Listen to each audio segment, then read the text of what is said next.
I thought I knew the man who hosted America's favorite game show. But one explosive night, live on national television, he risked everything to show the world who he really was. The pre-show buzz is a drug, and for 10 years I'd been happily addicted. The electric hum of the lights, the murmur of the audience finding their seats, the organized chaos of stage hands and producers speaking a clipped, secret language.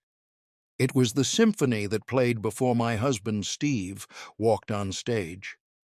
From my usual spot in the wings, just behind camera 3, I'd watch him go through his ritual.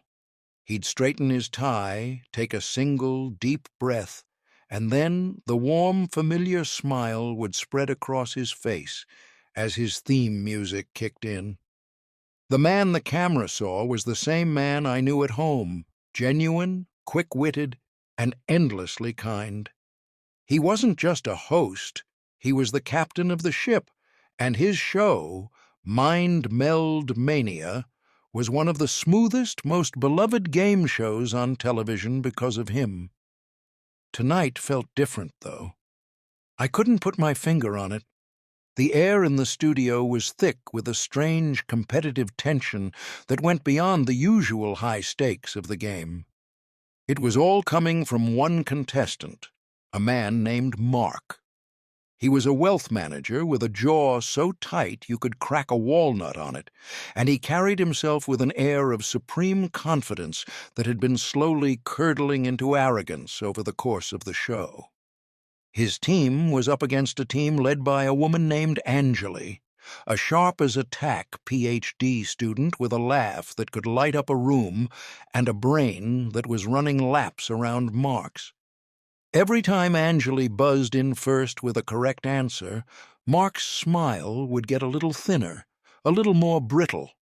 He'd mutter things under his breath, just quiet enough that the boom mics barely picked them up, but loud enough for his teammates, and Steve, to notice.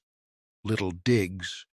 When Anjali correctly identified a piece of classical music, he scoffed, "Easy one."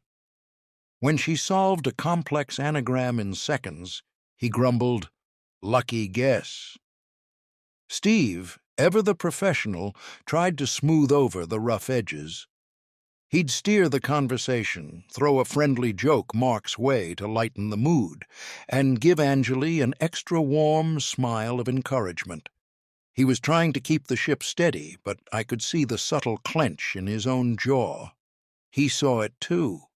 We were heading into the final round, the double-or-nothing grand finale. The score was nail-bitingly close. Mark's team was trailing by a mere 50 points. One question for all the marbles. The category was global innovations. The tension in the studio was a living thing. You could feel it pressing in from all sides. The audience was silent, leaning forward in their seats. I saw Steve give his tie a tiny, almost imperceptible adjustment. His tell for when the pressure was really on. The question appeared on the giant screen. Which country's space agency was the first to reach Mars's orbit on its maiden voyage? My own mind went blank.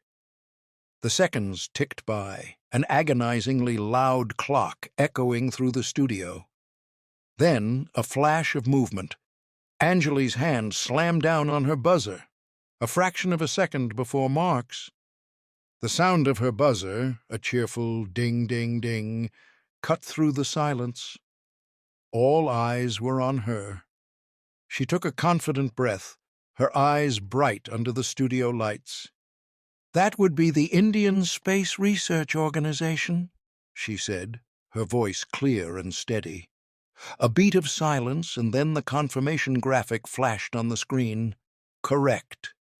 The studio erupted. Anjali's teammates mobbed her in a joyous hug, jumping up and down. Confetti cannons were prepped to fire. Steve turned to her, his face breaking into a huge, proud grin. "Anjali, that is absolutely right. You and your team are our new mind meld man." But he was cut off. "Oh, come on!" Mark's voice, sharp and ugly, sliced through the celebration. He threw his buzzer down on the podium with a loud clatter. "Of course she knew that. They probably piped that stuff into the womb over there." A sound vacuum. That's the only way to describe it. The cheering died instantly. The audience's collective gasp was a physical thing, a punch to the gut. Angeli's smile vanished, replaced by a look of stunned, deep hurt. Her teammates froze, their arms falling to their sides. The producers in the control room were screaming into Steve's earpiece. I could see the lead producer, Frank, jabbing his finger at the camera operator. "Keep rolling, keep rolling." But Steve wasn't listening. He didn't look at the producers. He didn't look at the cameras. He didn't even look at Angeli. He slowly turned his entire body to face Mark, who stood there with a defiant, ugly sneer on his face. The warm, charming host was gone. The man standing there now was someone I had only seen a handful of times in our 20 years together. His face was a blank mask, but his eyes were blazing with a cold, controlled fire. He held up a single, steady hand. The applause sign, which had just begun to flash, went dark. The triumphant music stuttered and died. Every light, every camera, every person in that studio was frozen, waiting for what would happen next. And in the dead, suffocating silence, Steve took one step toward Mark's podium. From my place in the wings, I could hear the frantic squawking of the producer, Frank, in my own headset. "Steve, what are you doing?" "Go to commercial," I said. "Go to commercial. We are live, for God's sake." But Steve had gone deaf to the world. He was in a bubble of cold, silent fury with Mark at its center. In a gesture so deliberate it was chilling, he reached up to his right ear and, slowly, calmly, pulled out the tiny, flesh-colored earpiece. He let it drop, and it clinked softly against the lapel of his suit jacket. It was a declaration of war. He was officially off script. The sound of his leather-soled shoes on the glossy studio floor was the only noise in the universe. Click, click, click. He stopped directly in front of Mark's podium, standing so close that he had to look down slightly to meet the man's eyes. Mark, for his part, tried to hold his ground. He puffed out his chest, a flicker of his earlier arrogance returning. "Hey, it was a joke," he stammered, his voice suddenly sounding thin and reedy. "Just a joke, man. Lighten up." Steve didn't blink. His voice, when it came, was terrifyingly quiet. It wasn't a shout. It was a blade. "We're going to stop the show for a minute," he said, not to Mark, but to everyone, to the audience, to the cameras, to the crew staring with wide, unbelieving eyes. He then pinned Mark with his gaze again. "No, Mark. It wasn't a joke. A joke is meant to be funny. What you said was meant to hurt. It was designed to take a moment of brilliance." He gestured towards Angeli, who was watching, her face pale and stunned, "and make it small. To make her small." He took a half-step back, widening his focus to include the millions of people watching at home. He looked straight into the lens of camera one, the one that captured the tight, intimate shots. The friendly game show host was gone. This was my husband, the man who'd once stared down a CEO over a contract dispute and never once raised his voice. "For 10 years," he began, his voice low, steady, and resonant, "we have welcomed people onto this stage, people from every corner of this country and from all over the world. We've had teachers, doctors, plumbers, soldiers, scientists, and we ask them to bring their best, to share what they know. The entire point of Mind Meld Mania is to celebrate intelligence, Not just remembering facts, but the intelligence of curiosity, of hard work, of discovery. He paused, letting the weight of his words settle into the dead air. I saw Frank in the control booth just stop. He took his headset off and stared at the monitor, mesmerized. What we just saw from Angeli was brilliance. That was the game at its absolute best. And what we heard from Mark— Steve's eyes flickered back to the contestant, whose face was now a pasty white— was ignorance. It's the enemy of everything this show stands for. It's the kind of thinking that seeks to divide people, to create an us and a them. And here, on this stage— his voice dropped even lower, becoming intensely personal— there is only us. There is only a group of people who love to learn. He had been speaking for maybe 45 seconds, the 60 seconds that would later go viral. Mark opened his mouth to protest again, to say something, anything, but Steve cut him off with a look so sharp it could have drawn blood. "There is no place for that here," Steve said, the finality in his tone like a judge's gavel. "There is no prize money big enough to justify that kind of ugliness. There is no trophy shiny enough to excuse it." He turned away from Mark, a complete and total dismissal. He walked back to the center of the stage, leaving Mark standing alone at his podium like a statue of his own failure. Steve looked at the scoreboard, then at Angeli and her team, who were huddled together, watching him with a mixture of shock and awe. He gave them a small, sad smile. Then he turned back to the main camera. "So," he said, taking a deep breath that seemed to pull all the oxygen out of the room, "we're not going to proceed as planned." He looked over his shoulder towards the control booth, his eyes finding Frank's through the glass. "Frank, get the network president on the phone, and someone cut Mark's mic. His time on this show is over. As for the prize money—" He stopped, the silence stretching into an eternity. He looked directly into the camera, into the homes of millions of viewers, his expression unreadable, his resolve absolute. "We're going to do something we have never, ever done before." The silence stretched, thin and brittle, threatening to shatter. In the control room I saw Frank, a man who typically thrived in chaos, looking utterly lost. He had the network president on speakerphone, and even through the thick, soundproof glass, I could practically feel the waves of fury radiating from the receiver. But on stage, Steve was an island of calm in a storm of his own making. The audience was a sea of rapt faces, 1,000 cell phones held aloft, recording the moment for posterity. They were no longer spectators at a game show. They were witnesses. "Mark, you are disqualified," Steve said, the words landing with the simple, brutal finality of a closing door. He didn't look at him. His focus was on Mark's teammates, a young man and woman who both looked like they wanted the floor to swallow them whole. "James, Clara," Steve said, his voice softening with empathy, "you both played a fantastic game. You did nothing wrong, and you will not be penalized for your teammates' behavior. Your team will receive the standard second-place prize." Mark finally found his voice, a choked, indignant squawk. "You can't do that. My contract—" "Your contract has a clause about conduct and bringing the show into disrepute," Steve replied coolly, finally turning his head just enough to glance at him. "I think we're covered.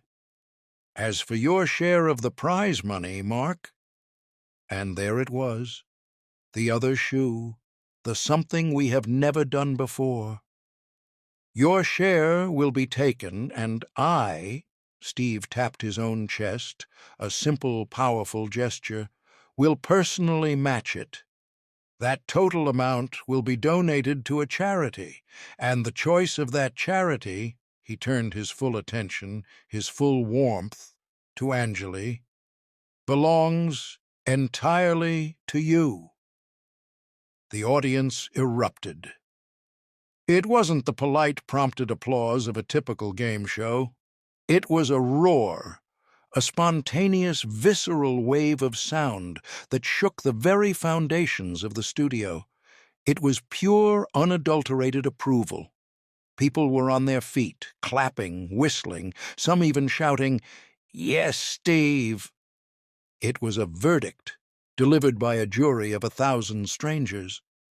Anjali, who had been standing frozen this whole time, finally broke. Tears were streaming down her face, but she was smiling, a watery, brilliant, beautiful smile of vindication. Mark, meanwhile, had turned a mottled shade of red and purple. "This is ridiculous. It's a witch hunt," he snarled, finally storming away from his podium. He made it 2 steps before he was met by 2 large, stone-faced men in dark suits. Studio security. They didn't touch him. Not yet. They just stood there, an impassable wall between him and the rest of the stage. He deflated instantly. The fight went out of him, replaced by a sullen, childish pout. He allowed himself to be escorted off stage, not with a bang, but with the pathetic whimper of a man who had just lost everything and knew it was entirely his own fault. Steve waited for the applause to die down, which took a considerable amount of time. He let the moment breathe, let the ugliness drain from the room, replaced by a feeling of communal decency. He walked over to Anjali's podium. "Anjali," he said, his voice now gentle, almost paternal, "I am so deeply sorry that our show, that I, allowed that to happen to you." She shook her head, wiping at her tears with the back of her hand. "You didn't allow it," she said, her voice trembling but clear. "You stopped it." "The floor is yours," he said simply, "whenever you're ready." She took a deep, shuddering breath and looked straight into the camera, just as Steve had. "I'd like the donation to go to Bridge the Gap, a non-profit that provides STEM scholarships and mentorship for young women from immigrant families." She said it with a quiet pride that was 1,000 times more powerful than Mark's bluster. Another wave of applause, warmer and more heartfelt this time, washed over the stage. Steve placed a hand on her shoulder. "Anjali, you are a credit to this game. Congratulations on your win." He then turned back to the camera, his game show smile returning, but with a new edge to it, a new weight behind it. "We'll be right back after this commercial break." The on-air light went off, and in that instant the world came crashing back in. Stagehands and producers flooded the stage. My own feet were moving before I realized it, rushing towards my husband. He saw me, and his shoulders slumped for the first time, the immense weight of what he'd just done finally hitting him. He looked exhausted. Before I could reach him, Frank burst out of the control room, his face ashen. He bypassed everyone, making a beeline for Steve. He wasn't yelling anymore. He looked terrified. He grabbed Steve's arm, his voice a harsh, panicked whisper that I could just barely overhear. "What have you done, Steve? What have you done?" he hissed. "The president of the network is on the line." "He's not happy. He says you've breached contract, alienated our sponsors, and taken control of a live broadcast." Frank caught my eye over Steve's shoulder, his expression a mask of pure dread. He mouthed 3 words to me, a message meant for me alone. "They want him. They want him." Frank's words were a gut punch, stripping away the victory of the last 10 minutes and replacing it with ice-cold fear. I reached Steve just as he absorbed the message, his jaw tightening. He looked from Frank's panicked face to mine, and in his eyes I saw not fear, but resolve. The exhaustion was gone, replaced by a deep, weary steel. "Where?" was all he asked. His dressing room had been transformed into a corporate war room. David Harrison, the president of West Coast Programming, was already there, pacing the floor like a caged animal. He was a man who communicated primarily through veiled threats and power suits, and tonight he was practically vibrating with rage. He didn't wait for us to sit. "Do you have any idea what you've done?" he boomed, jabbing a finger in Steve's direction. "You hijacked a live network broadcast. You went rogue. You opened us up to lawsuits from the contestant, from the sponsors. You think you're bigger than the show? Bigger than the network?" Steve stood perfectly still, letting Harrison's fury wash over him. I stood beside my husband, my hand on the small of his back, trying to lend him some of my own strength. When Harrison finally paused to take a breath, Steve spoke, his voice dangerously calm. "What Mark said was poison, David. It was hateful, and I will not have hate be the lasting message of my show. Ever." "Your show." Harrison laughed, a harsh, ugly sound. "This show is an asset, a property of this network, and you have jeopardized it. Our chief sponsor, a family values car company, is probably drawing up papers to pull their multi-million-dollar ad buy as we speak." "Then let them," Steve said simply. The statement hung in the air, so audacious, so utterly defiant, that Harrison was stunned into silence. "If our sponsors value their family values so little that they would stand with that man over Angeli, then I don't want their money." He was prepared to lose it all. I squeezed his back, my heart both breaking and soaring. This was the man I married. Just then, the door to the dressing room burst open.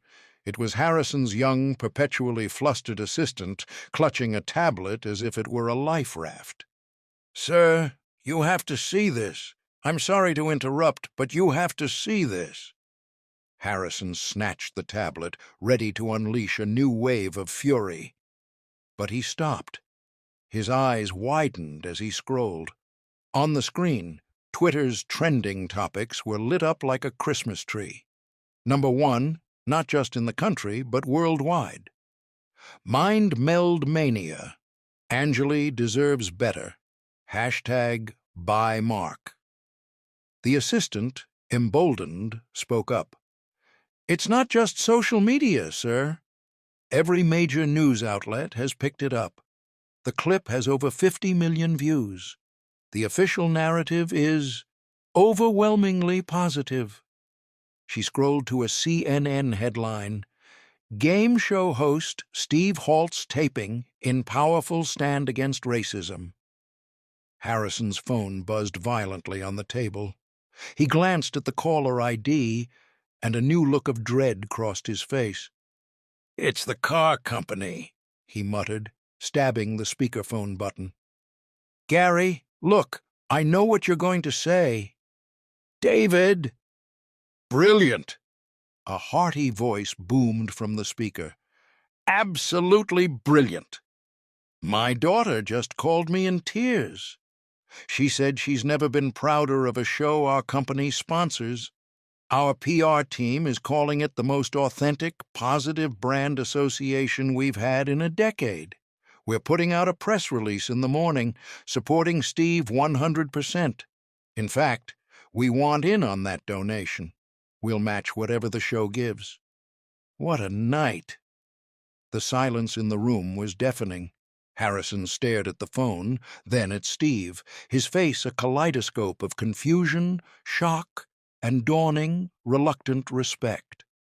The fury had vanished, replaced by the cold, hard calculation of a businessman who had just realized he wasn't holding a stick of dynamite, but a bar of gold. He cleared his throat. "Well, Gary," he said, his voice suddenly smooth as silk. "Of course. We at the network have always empowered our talent to act with integrity. We're behind Steve all the way. 1 week later, I was back in my spot in the wings. The pre-show buzz felt different. It was lighter, more joyful. The audience wasn't just here for a game. They were here for Steve. In the front row, sitting with her beaming family, was Anjali. Her charity had received so many donations in the past week that its website had crashed 3 times. She caught my eye and gave me a smile that could have powered the entire studio. Steve's theme music kicked in, and he walked on stage to a standing ovation that went on for a full 2 minutes. When the applause finally died down, he looked into the camera, and his familiar warm smile reached his eyes. "Welcome back to Mind Meld Mania," he said, "a show where we believe that knowledge is power, but that kindness is a superpower."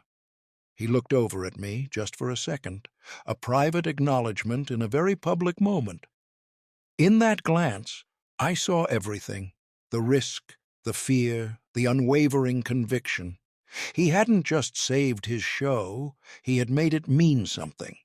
And as the first question of the night lit up the board, I knew deep in my bones that this was more than just a win. It was a whole new beginning.